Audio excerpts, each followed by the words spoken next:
What's up, world? Perfectspiral.blogspot.com.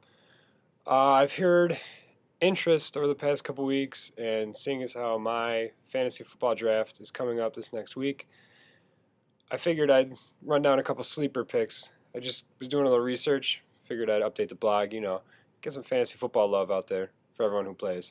So I'm going to start off one for each position.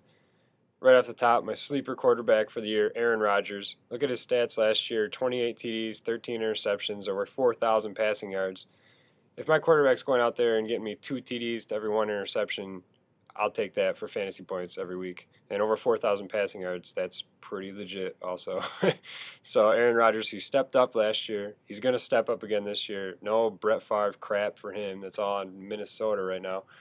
So I gotta give the nod to Aaron Rodgers as one of my top 5 picks overall. You think about Peyton Manning, Tom Brady, the elite quarterbacks of the league. Well, Aaron Rodgers, I really think is going to take another step in that direction towards being one of the top 3 or 4 quarterbacks in the league.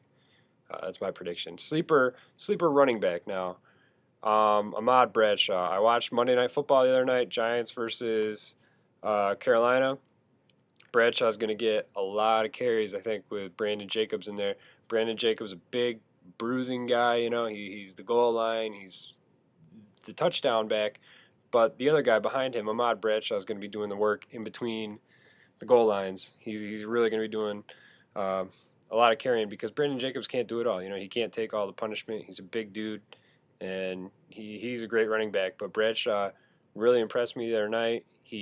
He's got a lot of talent, and he's going to be getting a lot of carries too. So there's a sleeper running back that I think can definitely make a difference. He can definitely, he could start on your fantasy team and get lots of points for yards, and even the occasional coming out of the backfield catching passes too. Sleeper wide receiver, and this is only because Tom Brady is back. I got to pick Wes Welker. Yeah, I mean he's not he's not the stereotypical sleeper. I mean he had 111 catches last year. That's pretty good.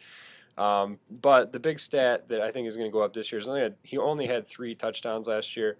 In 2007, when Tom Brady was healthy, he had 8, and Tom Brady was I mean, I feel like Wes Welker was the number 1 guy for Brady to look for. And a lot of people don't think of him. He's not like Larry Fitzgerald. He's not Randy Moss. He's not he's not T.O. He's not like one of the big touchdown guys that can go up and get the ball, but he can make a lot of catches. He can get a lot of yards, and he can get you a lot of fantasy points. So don't overlook Wes Welker. Definitely worth picking at some point early on because he can get fantasy points for sure. So anyway, those are 3 sleepers for fantasy football this year. You can quote me on those too. Perfectspiral.blogspot.com.